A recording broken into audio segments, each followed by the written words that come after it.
Okay. I think I have enough energy to do this. Energy and work. Because I know it's going to be a lot of work. Or what kind of energy do you have? Potential or kinetic energy? You all have so much potential. I'm asking about you. If you have potential or kinetic. That has already been decided. I guess it's not potential anymore. It's kinetic. All right. So we are going to be talking about energy and work today.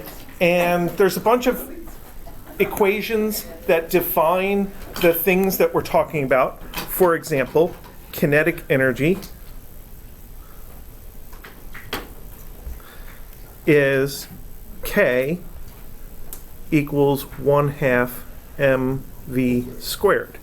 That is our most fundamental kind of energy because everything has mass and we care a lot about making things move around, and that means that stuff has to have velocity as well. There's another quantity we care about, which is work, which is W equals, let's go with Fx delta x for now, and then we'll figure out how to expand that into more elaborate situations. And there's two things about energy transfer that I want to talk about just a little bit. One is the relationship between work and kinetic energy. Delta K is equal to W. So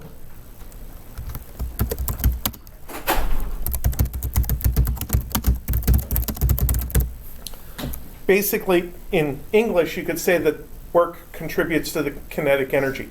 So if you look at an object before something happens and after something happens, and you find that the kinetic energy changed, that the kinetic energy, say, increased, it's because the object was given some energy in the form of positive work. And if you find the kinetic energy decreased, then some energy was taken away. You can have multiple sources of energy and multiple sinks, multiple destinations of energy. We'll look at a case where energy coming in and energy going out are equal to each other. So that is a net work of 0. But each individual force contributes some amount of work, and by the time you put that all together, that's what changes the kinetic energy of an object. Another thing that we think of when we're dealing with energy is very often we're talking about a long drawn out process where we're not just talking about exchanging a packet of energy between two objects or between an object and the environment. We're talking about a stream of energy, a steady flow of energy. And in that case, sometimes we talk about the rate of energy transfer. And that is the quantity called power.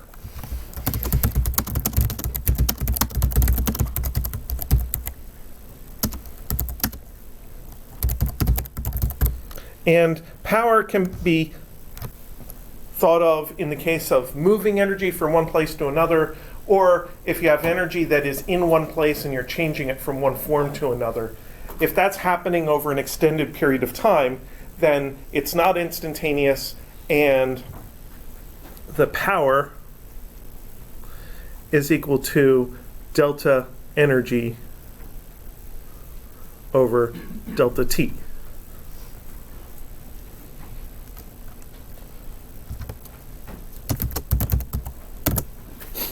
Now, for a brief moment, I need to talk about units. The unit of energy is coming from that force times distance, which is 1 Newton times 1 meter equals 1 joule.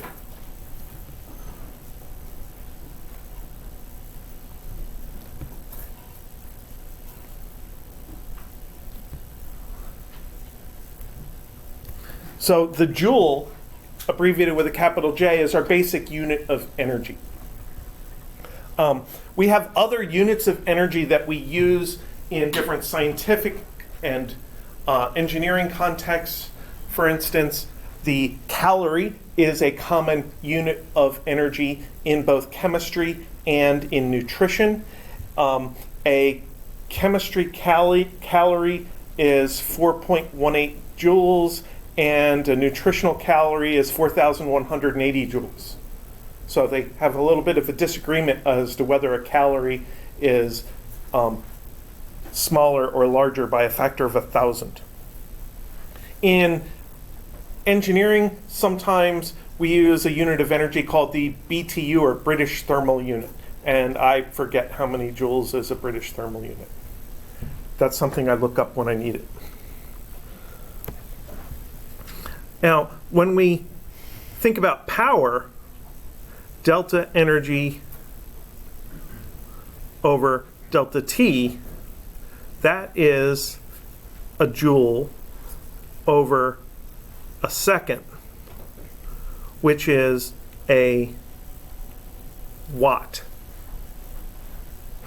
capital W. So that's where that unit fits in, that you may have heard of before.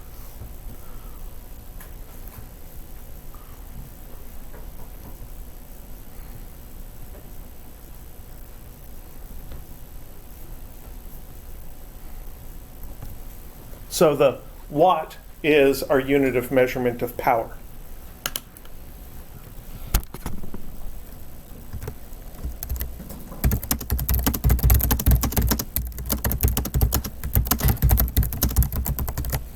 So you might wonder, how much energy is a lot of energy?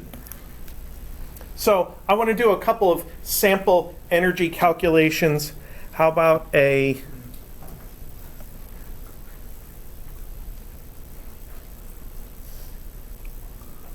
ball that is thrown? What's the mass of a baseball? It is about 0.145 kilograms. So the kinetic energy is 1/2 times the mass, 0.145 kilograms, times the speed. How fast does a baseball get thrown? 90 miles an hour? So that's about 40 meters per second.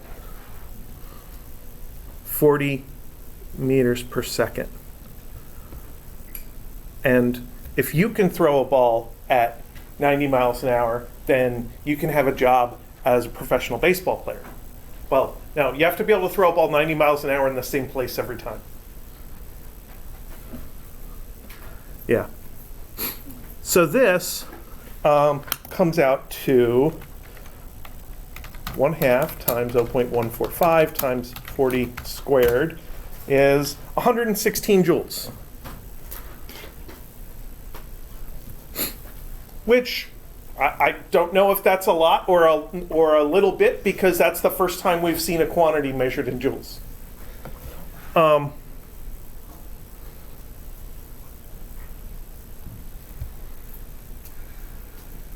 So how about a running man? I'm picking the masculine gender here, not because I'm trying to be sexist, but because there's a movie called Running Man from the 80s. And it's a really, I think it's an amusing action/comedy movie starring Arnold, right? Yeah, Arnold Schwarzenegger's in Running Man. So let's go and calculate that. K is 1/2. A person might be around 100 kilograms. That's about 220 pounds. So for an athlete or maybe a football player, that might be an appropriate amount of mass. And a person might only be able to run something closer to 10 meters per second. That would be actually pretty fast for a person. That'd be about 22 miles an hour. So that's a pretty decent sprint. Is that too fast? The fastest man in the NFL runs 22 miles per hour. Yeah, the wider. Okay. Well, they're probably not 220 though. Oh yeah, no. Probably about Okay, so maybe I should bring this down to 8. That's more like 17 miles an hour. So 100 times 8 would be So 0.5 800 times 100 times 8 squared squared. is 3,200 joules. 3,200.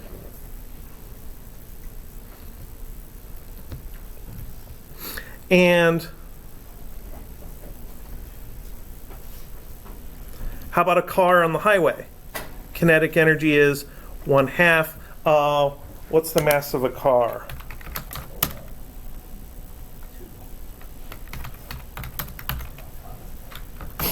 The weight of a Dodge Challenger is about 2 tons. What about a Ford Taurus?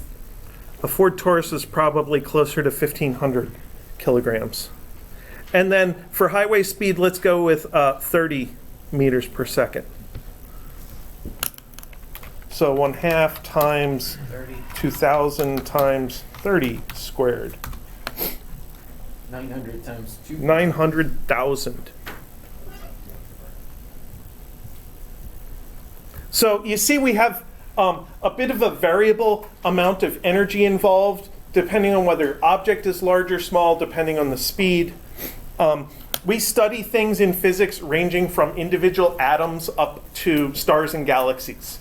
And we can use this quantity energy to think about any of them. So amounts of energy I've seen go down to like 10 to the minus 19th. And then the largest amount of energy I have seen is probably like 10 to the 15th or 10 to the 20th or something like that. So sometimes it can be a little difficult to wrap your head around exactly how much of whatever is being studied.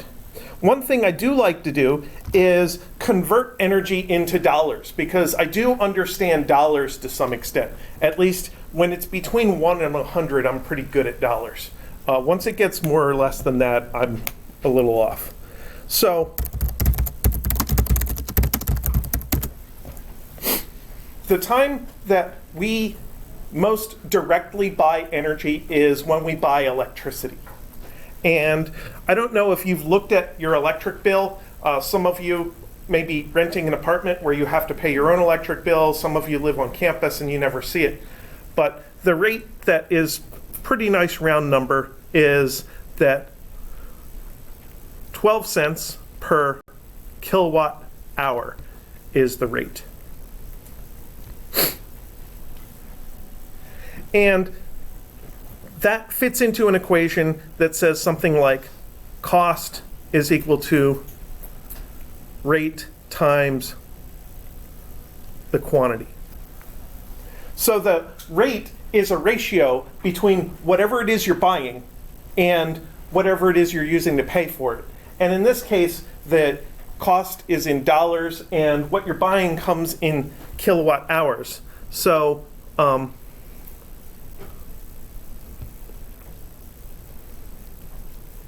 what is a kilowatt hour? That is 1 kilowatt times 1 hour.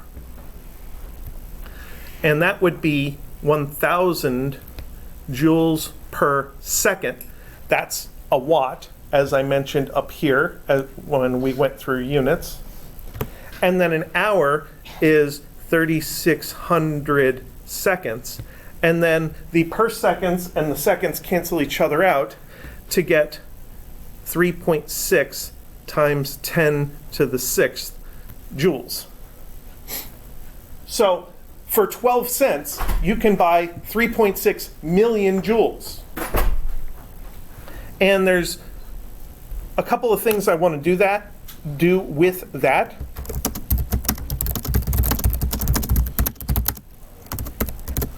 I can say, how much energy can we buy for $1? That's a pretty easy calculation. So we would just say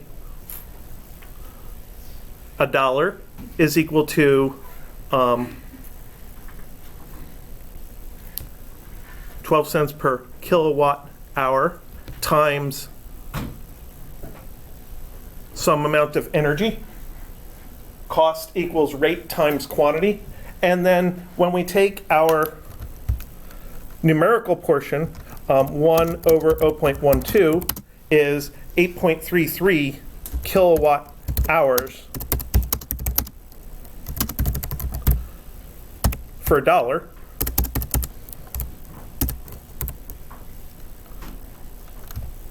And another way to think of that is to convert that.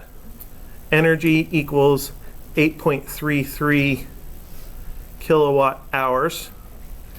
Convert that into joules, 3.6 times 10 to the 6th joules per kilowatt hour.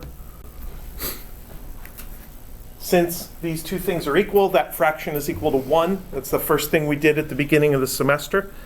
And I believe that that comes out to 30 times 10 to the 6th joules. So,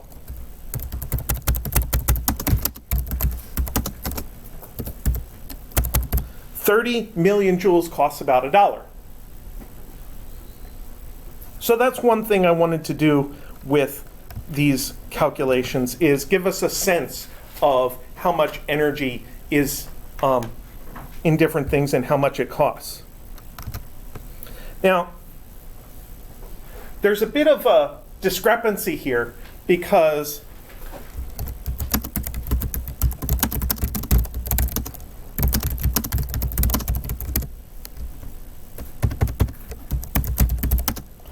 we could think about how much the kinetic energy in that moving car costs. So in that case, we would think about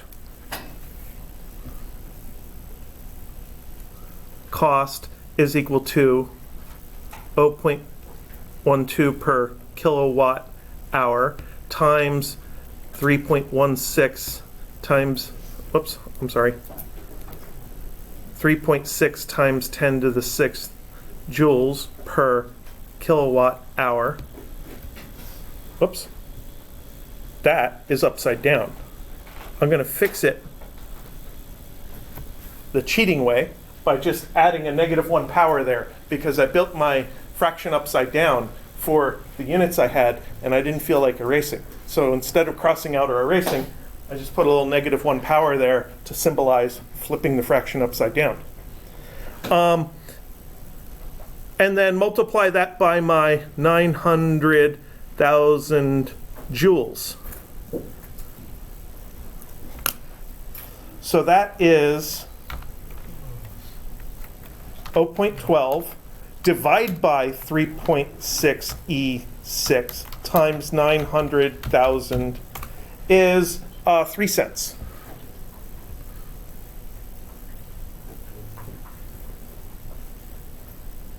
So the amount of money it should cost to get a car going at highway speed should be 3 cents.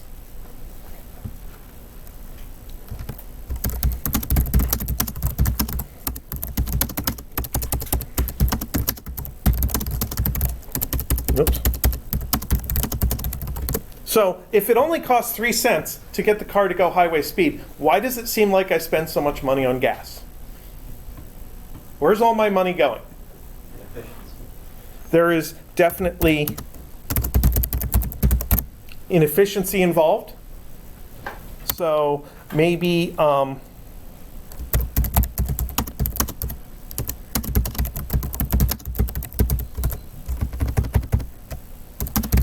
there's a factor of 4 to 6 involved in a gasoline engine, meaning your gasoline engine might only be 16%, that's 1/6 to 25% efficient.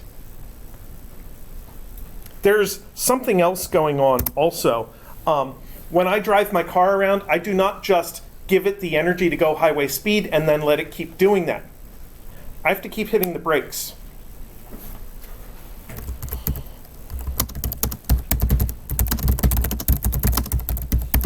So every time I hit the brakes, I lose that energy and I do not get it back. It breaks apart my brake pads, it makes my wheels hot, and I can't get that energy back. And we have different ways of fighting these two things. One thing that you can do to fight the loss during braking is to use something called regenerative braking. And that requires having an electric system that acts like brakes, but instead of just creating heat and wearing away your brake pads, it actually runs a generator and charges some batteries off to the side. Then you also have to be able to use the energy in those batteries to make the car go again, so you have to have an electric engine in your car. Like a fusion hybrid, Like a hybrid or a pure electric car. like a C-Man. And then having that electric engine also fights the first thing. It fights the inefficiency because electric battery and engine systems can be around 80% efficient rather than the gasoline engine, which is only around 20-ish percent efficient. So all of that goes to say that I am spending a lot of money on gasoline, and I could spend less money on fuel if I just had a better car. Like a fusion, like an Escape hybrid. Like any of those. Okay.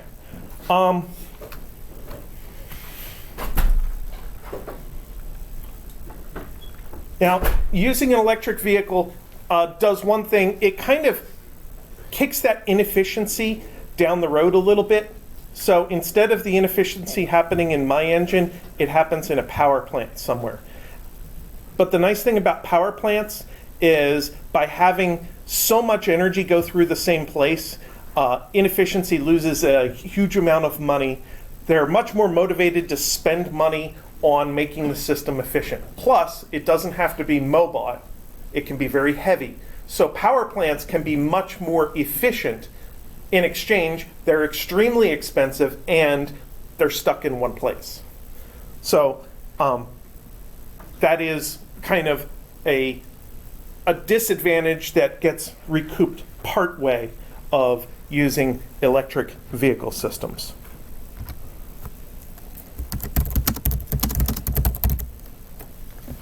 All right, the next set of calculations we need to be able to do is to be able to calculate the work, that is, calculate the amount of energy given to an object by a force.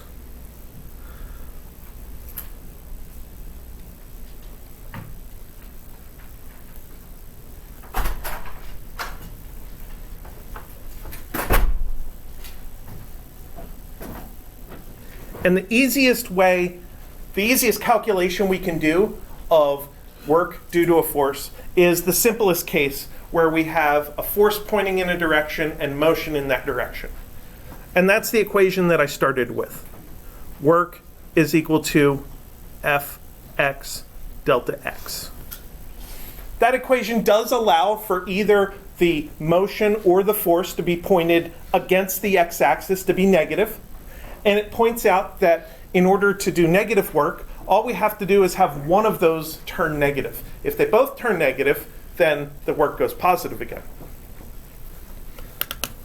So I want to think about an easy case.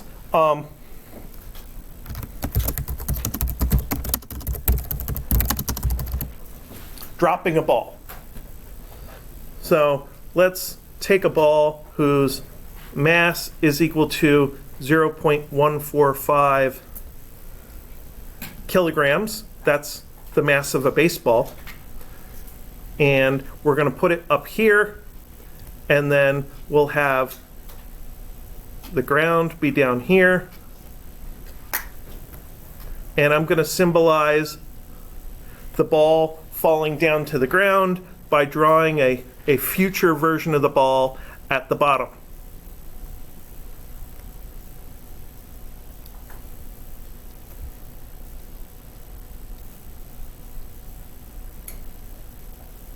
And let's have this ball fall 2 meters. So up here, the height is equal to 2 meters, and the delta y, that is the displacement in the y direction, is a negative 2 meters because the thing falls downwards. So then the work due to gravity is Fy delta y is minus mg. We know that the magnitude of the gravity force is m times g, and we know the direction of the gravity force is down, so it's against the y-axis. So the component is negative mg. And then the delta y is minus h because this ball is falling from height h down to 0. So final minus initial is 0 minus h is negative h.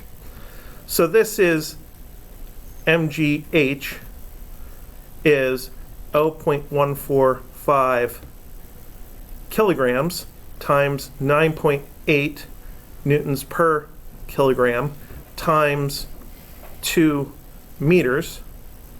Note that the negative sign for gravity going down and the negative sign for the motion being down cancel each other out, and the work is positive. And then 0.145 times 9.8 times 2 is 2.84 joules. That's actually significantly less than the amount of energy we had in the baseball earlier, which was 100 and some odd joules when the baseball was thrown 90 miles an hour. My conclusion here is when I drop a baseball from 2 meters, which is just above my head, if I drop a baseball, it's not going to hit the ground at 90 miles an hour. You probably knew that already.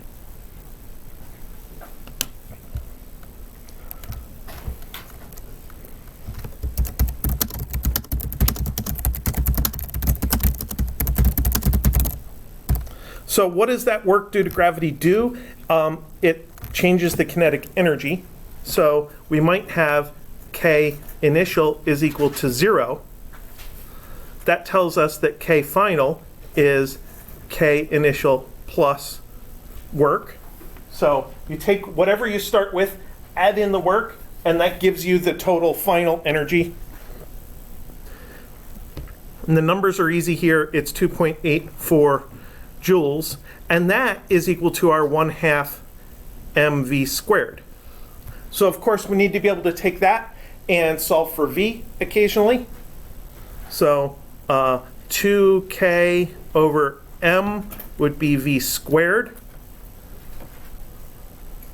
So multiply the 2 over, divide the m over, that would leave us with v squared, and our v is square root of 2k over m, which in this case is square root of 2 times 2.84 joules over 0.145 kilograms.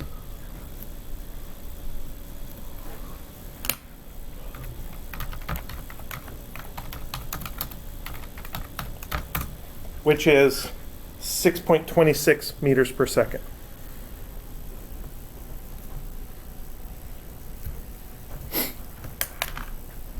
That, strangely enough, was not that far off from our speed of the running person, which means that a person running has about the same velocity as a person who falls from 2 meters, which means that running straight into a wall is about the same as falling down from 2 meters above the ground. Both of them will be unpleasant but unlikely to permanently damage you.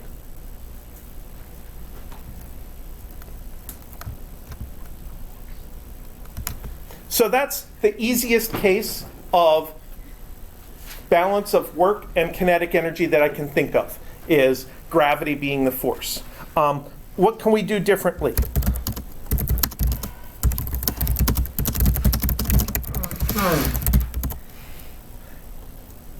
We could think about how the ball got up there in the first place.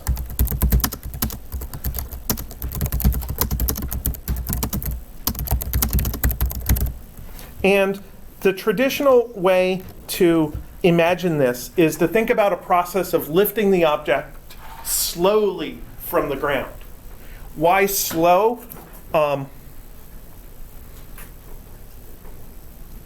Slow means v is approximately equal to 0, which means that a is approximately equal to 0.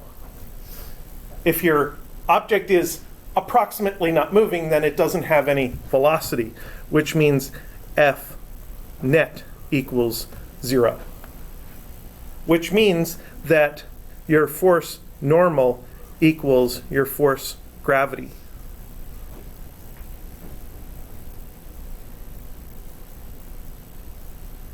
And that force normal is representing whatever force is being used to lift the object. So now our diagram looks like the reverse of what we had before. So there is our ground.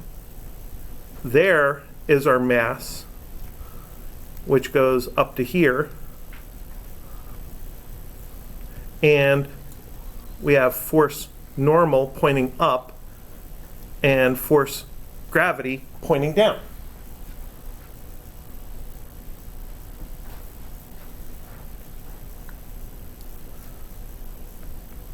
So the work due to gravity, for example, is force y delta y is minus mg h, because you are lifting your object. The force is downward, but the motion is upward. So the force brings in a minus sign, but the delta y does not.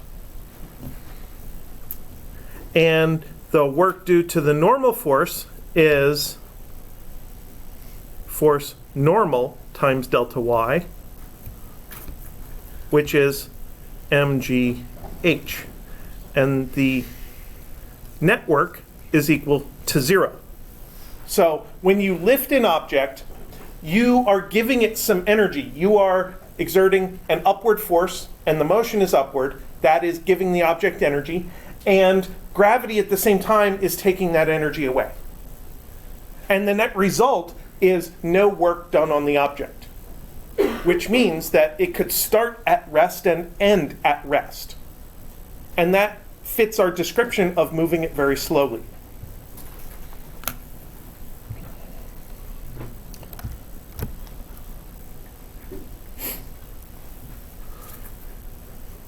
So if you think of this as a two-step process, if I lift the ball up and then I drop it, you could kind of draw a flow chart or an energy flow diagram.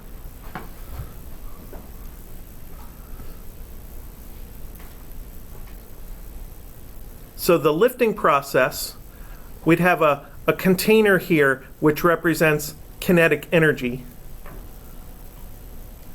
And we'd have the normal force work would be attempting to fill the container of kinetic energy, attempting to give it more energy, and at the same time, the work due to gravity would be taking energy out the other side, so that the container would never become full, kind of like trying to fill a bucket that has a giant hole in the bottom of it. But the process of dropping would involve this kinetic energy obtaining energy from gravity.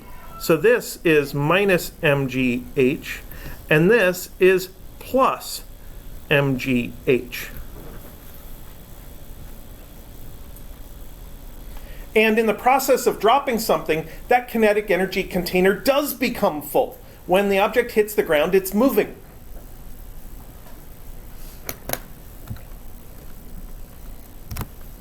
Now, what I want to focus on is this region over here.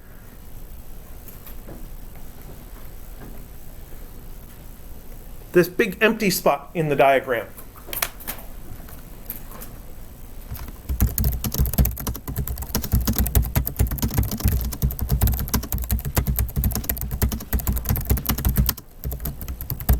The amount of energy that we lost to gravity as minus mgh and the amount of energy we get back from gravity as plus mgh are identical to each other. And that's a special situation.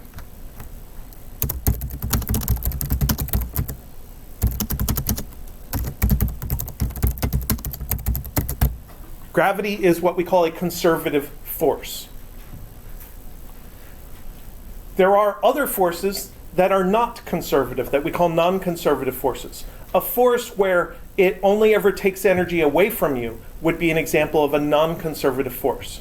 So if I drag this chair across the room, friction is taking energy away. And then if I push the chair back in the other direction, friction is still taking energy away. So in both directions, friction is doing negative work. Friction is basically always taking energy away from me. Friction is not a conservative force.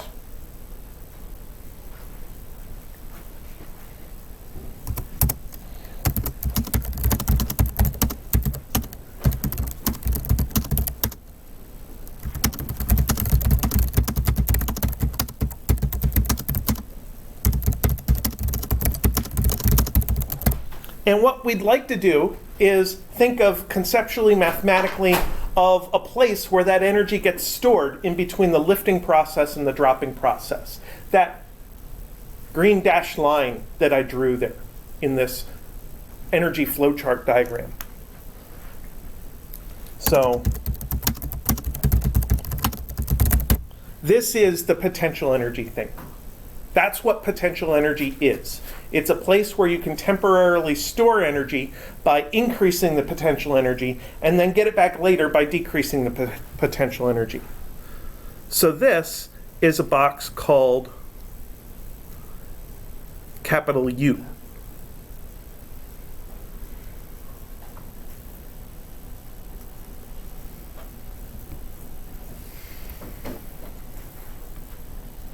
Now notice that the positive work here that is giving us kinetic energy that makes the ball go fast when it falls down, the positive work is pulling energy out of potential energy. So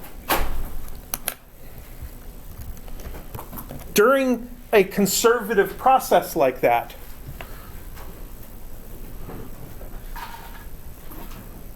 work, which is the delta K, is also minus delta U.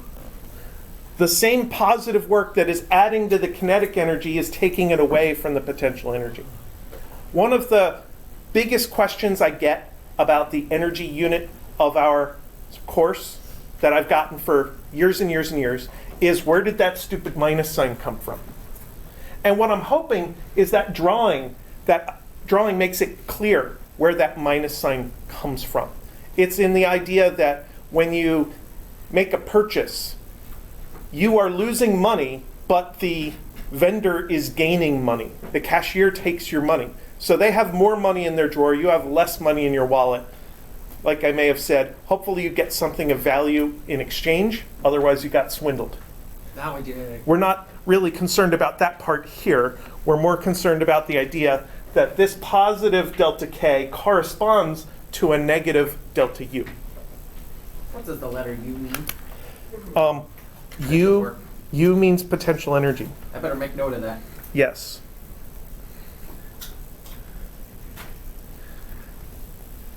No. There is an appendix toward the end of the book.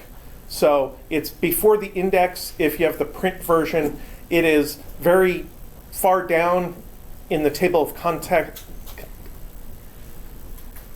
My brain just short-circuited. That was weird. Toward the end of the table of contents in the electronic version, there's a section on quantities and units, and it lists pretty much every symbol we use in the course. And energy is one of the entries in that table that has a lot of different symbols. And K is kinetic energy, W is work, capital U is potential energy for us.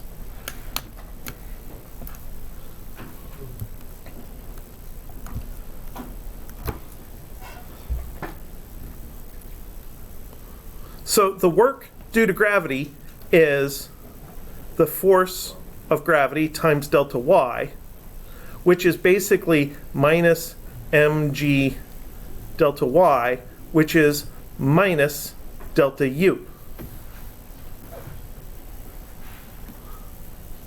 Delta U of gravity.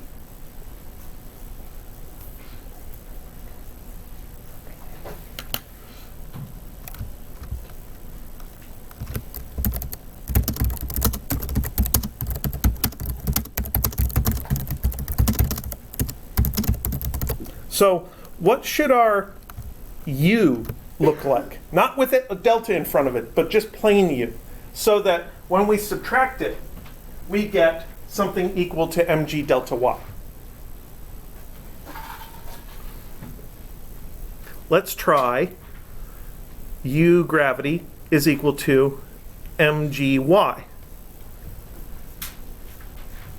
So then when we go to calculate delta U gravity, that's U final minus U initial is mg y final minus mg y initial. I don't need to put a subscript on the m because the mass doesn't change. I don't need to put a subscript on the g because the g doesn't change, just on the y's. And this is mg delta y.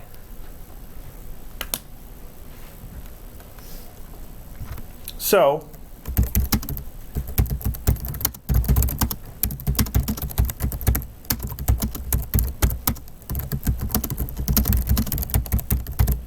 that's the function that matches the potential energy due to gravity as long as you're on Earth.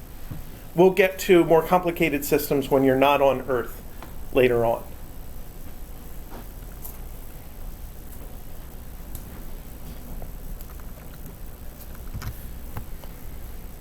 So that only involved up and down motion. That only involved one direction. What about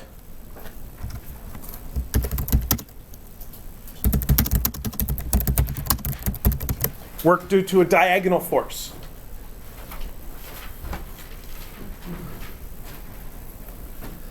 So we're going to have an object here which is going to follow a path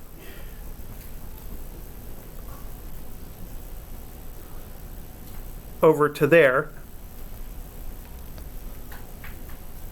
So there's my delta x. And during this process, I'm going to exert a force, which is a vector. And the rule that works pretty well here is that the work is equal to Fx delta x.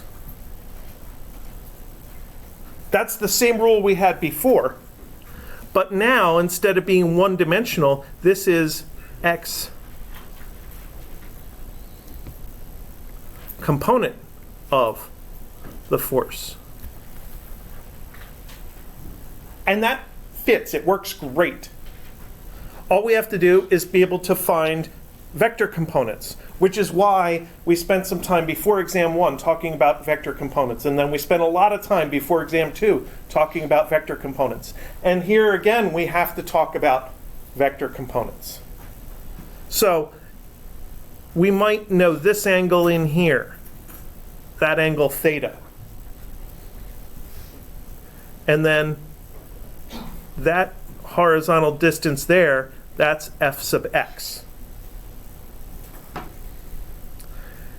And our vector component would be f sub x is equal to f cos theta. So that makes our work formula, work is equal to f delta x cos theta. So that's for when you have a motion in the x direction, but a force in any direction.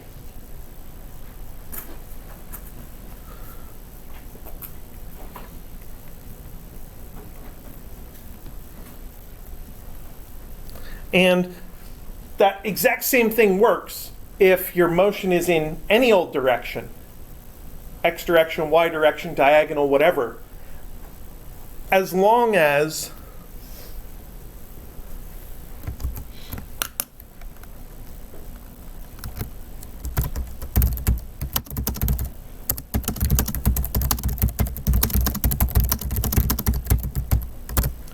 theta is the angle between the force and the motion.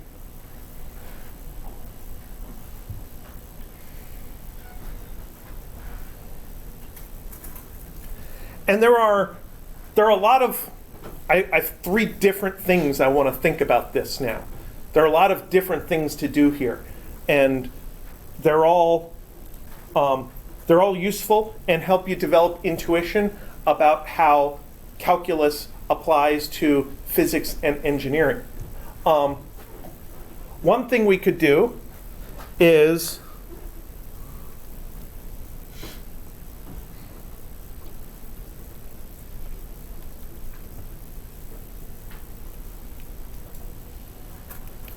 this is equivalent to work is equal to force times d cos theta. We could think about grouping the cosine theta with the distance instead of grouping the cosine theta with the force.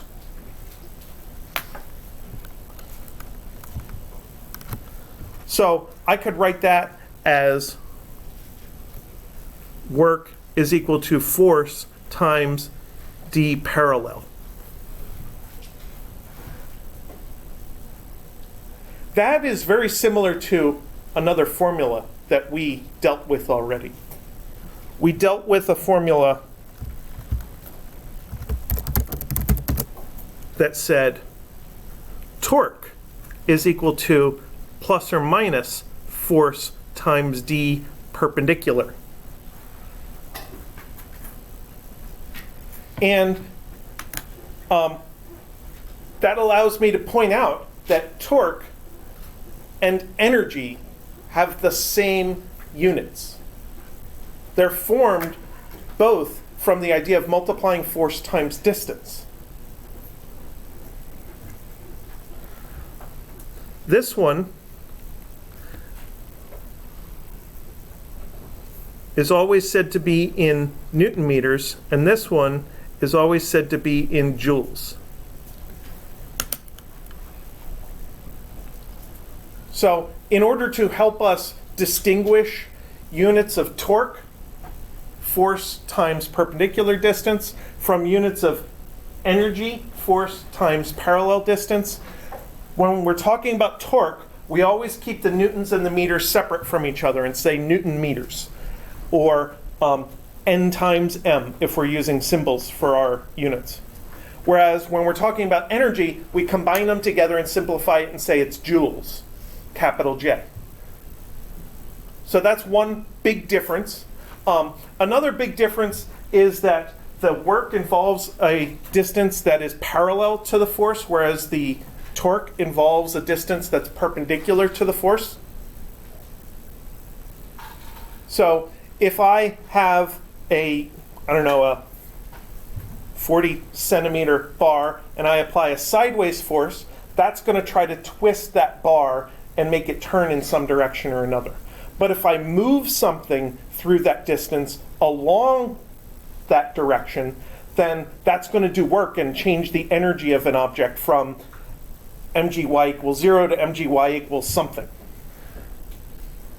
And that brings me to a third distinction between torque and work, and that is that torque doesn't necessarily involve motion. You can exert torque on something and have nothing moving whatsoever. But exchange of energy by work does involve motion. In order for a force to do work, there actually has to be motion along the direction of the force. So this D represents motion, and this D just represents leverage.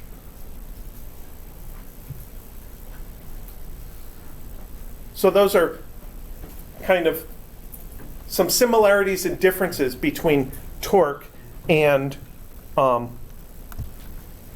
work.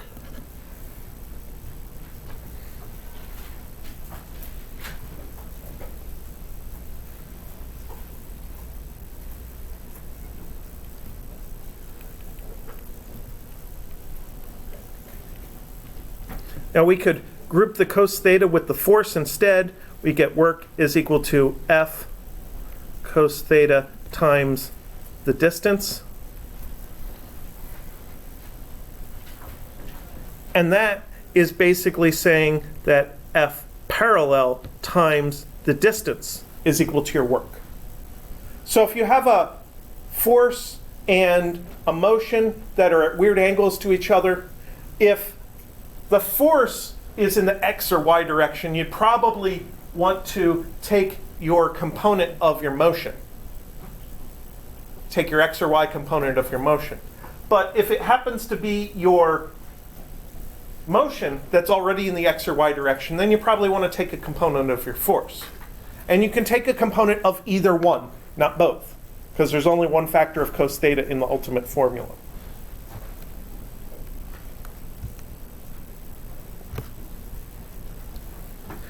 And then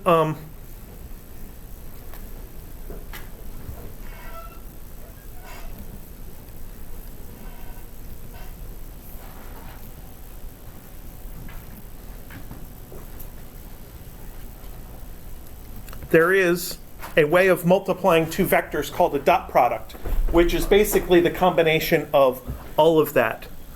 Work is equal to F d cos theta is force vector dot product with the displacement vector. And that dot product represents a way of multiplying vectors where the result of the multiplication of a vector times a vector is not a vector anymore, because energy is not a vector. And that kind of multiplication involves how parallel the two vectors are to each other in the first place. Because if you have two vectors in the same direction, theta is 0, cos theta is 1. That's the most contribution you could get from the cos theta factor. On the other hand, if they're perpendicular, theta is 90 degrees, cos 90 is 0, and perpendicular vectors end up having a dot product of 0. And that's usually a way of declaring that vectors are perpendicular to each other, or testing to see if vectors are perpendicular to each other. Take their dot product and set it equal to 0, or test to see if it's equal to 0. The other thing is this is fx dx plus fy dy plus fz dz if you have z components. You can take the components of f and the components of your displacement and multiply x times x, y times y, and z times z, and then combine them all together by addition, and that is the equivalent of the dot product. And that's often used to find the dot product of arbitrary vectors. And if you have two arbitrary vectors pointing in weird directions and you want to know the angle in between them, you take their dot product like this, divide by both magnitudes, and that's cos theta. Take the inverse cosine, and that's your angle. That's often used in computer science, So in gaming, and dx, so you find the x component of d, yes. the y component of d, and the z component of d. So that's how you get cos theta. This happens to be equal to fd magnitude times cos theta. Some mathematicians would say that that defines what cos theta means, or it defines what a theta is. A theta is whatever fits into this equation. Mathematicians are weird about how they define things.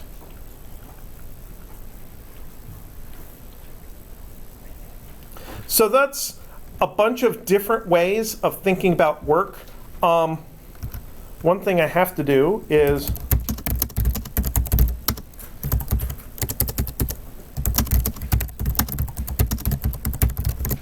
what happens if things aren't constant? The definitions above assumed that things were constant. Either the force was constant or the displacement was constant.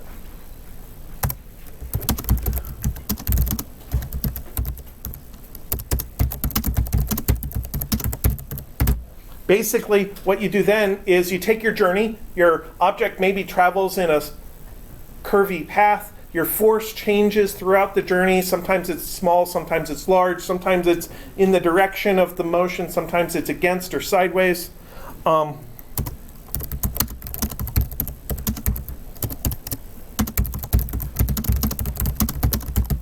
But during each individual step, during a tiny little step, the motion is roughly straight, the force is roughly constant.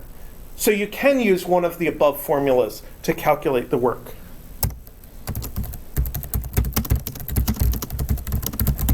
And then integrate to get the total amount of work, which may or may not sound like something that you would want to do. So work is equal to the integral of force vector dot dl vector. That's the full Calculus 3 version that most of you are probably not in Calculus 3 yet. Or how about the integral of fx dx?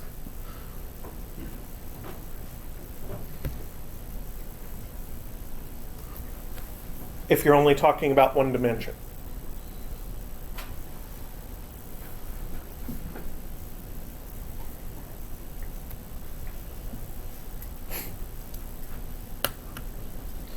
Now, let's do something a little more numerical now.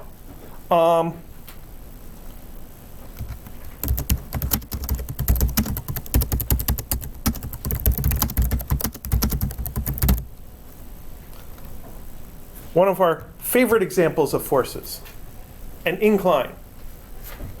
So we're going to have our, come on,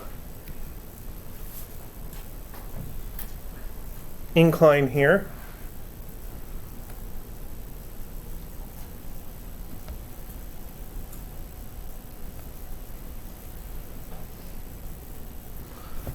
And we'll have it slide a distance d equals 3 meters from the beginning to the end measured diagonally. We'll have this be a theta equals maybe 30 degrees. And what we know about this, let's do frictionless.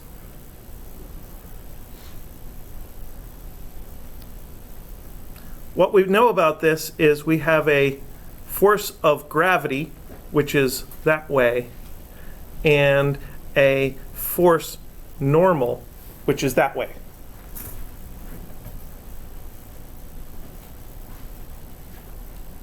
Now, when we do the energy analysis, we would want to think about the work due to the normal force and the work due to the gravity force.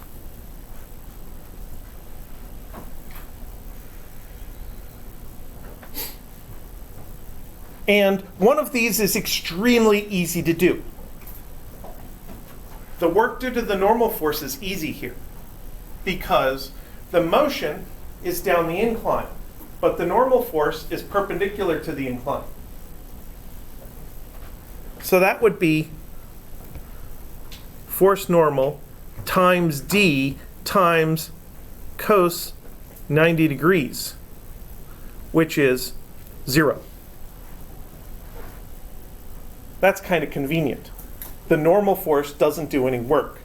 In general, normal force due to a stationary surface is going to do 0 work.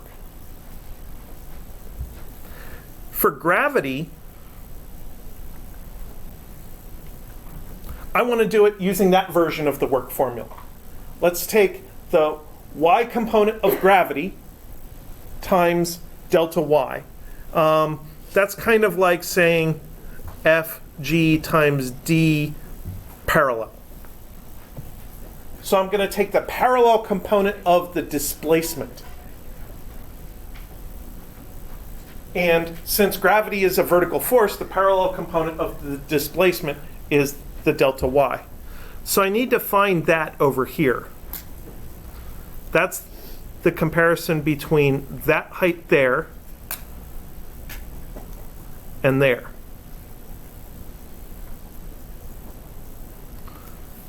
So that distance is minus delta y. The raw side of the triangle is minus delta y. And there is a right triangle here.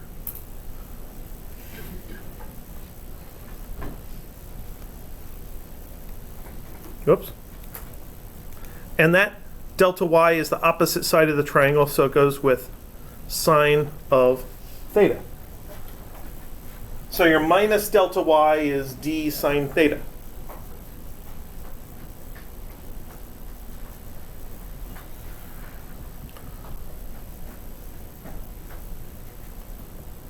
So your work due to gravity is minus mg times minus d sine theta. The force is downward, so it's negative. The displacement's downward, so it's negative.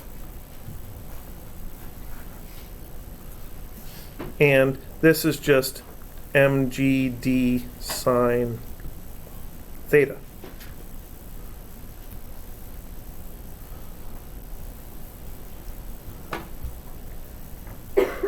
So if we use m is 0.145 kilograms, then the work due to gravity is 0.145 kilograms, 9.8 newtons per kilogram, 3.0 meters times sine 30 degrees,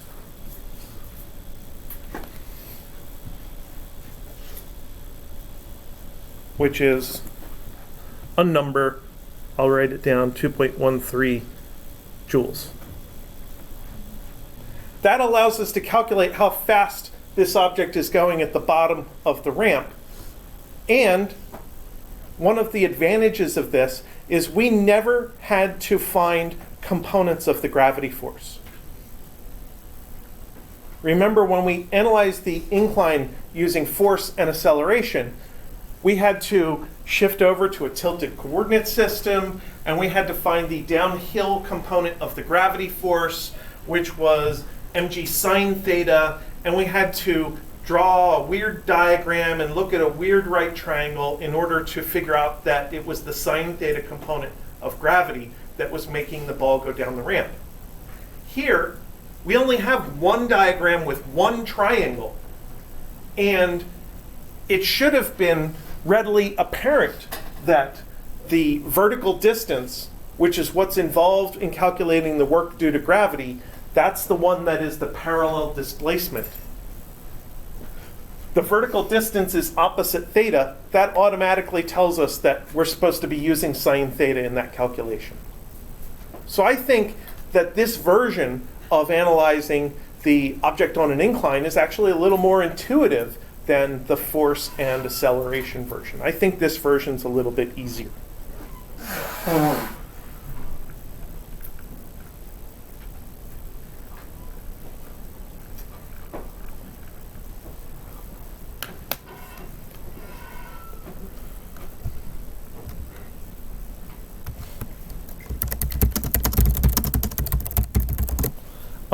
What if there's friction?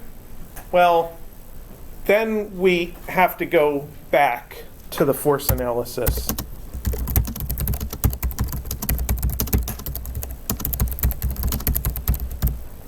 We have to go back and find the normal force in order to be able to find the friction force.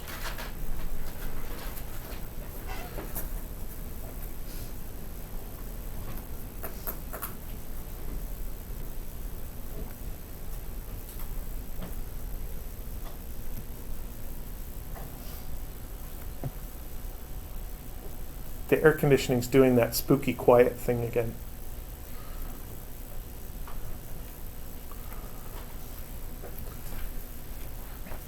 Now we do have one advantage here that we didn't have before.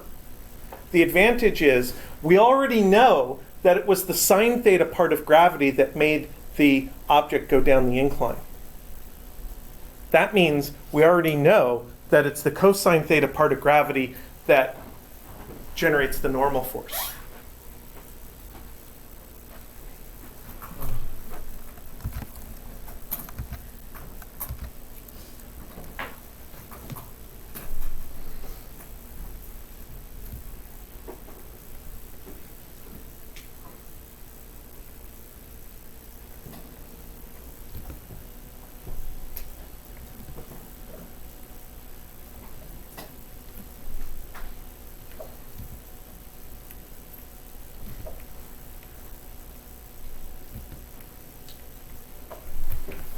So we can use that idea that perpendicular components are calculated by using sine theta for one of them and cosine theta for the other one in order to figure out which component to use for the normal force.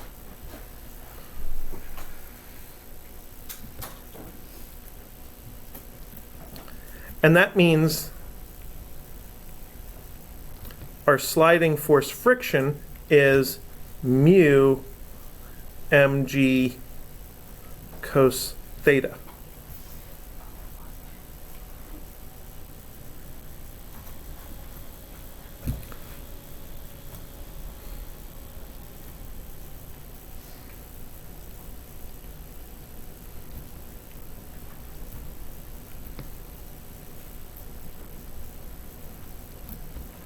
So then I can calculate the work due to the friction force in the sliding situation by using the parallel force times the distance.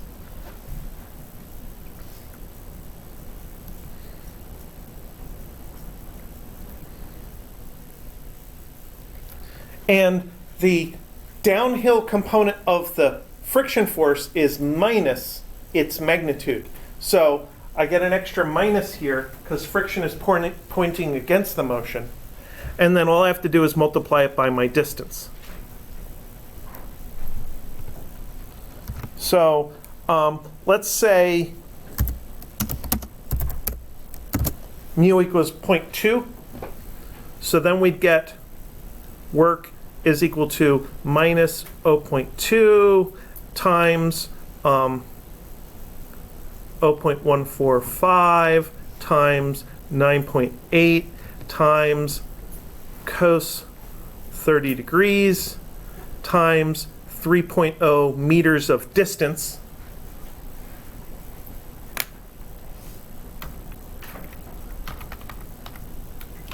.145 times 9.8 times 0.2 times cos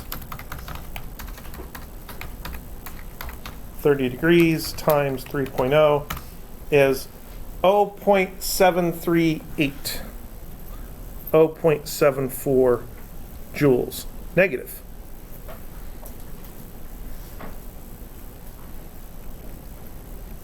So then we'd have a network of 2.13 joules given by gravity minus 0.74 joules taken by friction. And that is a positive result. So that makes it fairly straightforward to calculate the speed of the block when it gets to the bottom of the ramp, even in a case of friction. All we have to do is find the force of friction, multiply it by the distance traveled, slap a minus sign on it. That's the work due to friction. What if we had a grippier surface? What if it was 0.7 instead?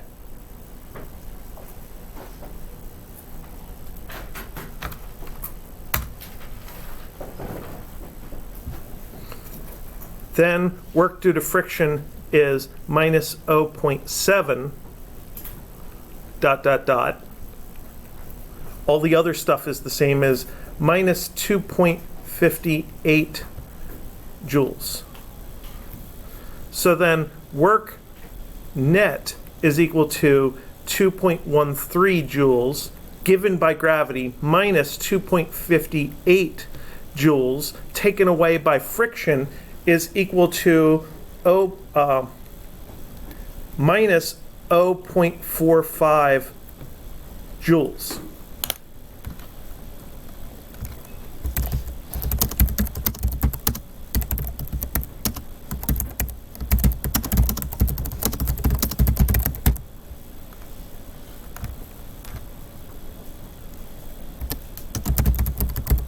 So if this surface is grippy enough, then the energy lost due to friction beats out the energy gained due to gravity, and we still lose energy overall.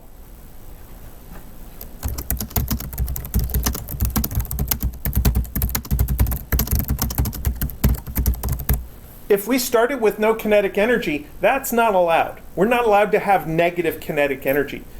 If you have nothing, then you have nothing to lose. There is a way that this situation could still be valid, though. You could have an object that starts with initial velocity.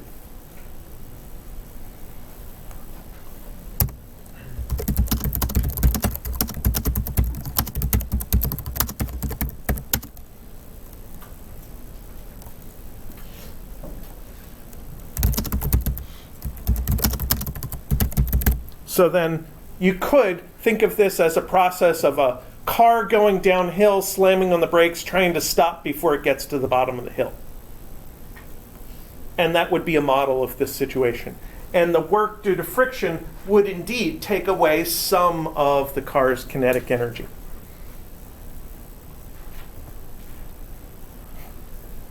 All right. I think that's enough calculations for today. Hopefully that gives you an idea about how work and energy and different forces go together. Start reading the chapters. I think it's chapters 7 and 8. Look at the examples, start working on the homework, and we'll come back on Monday and we'll do some more.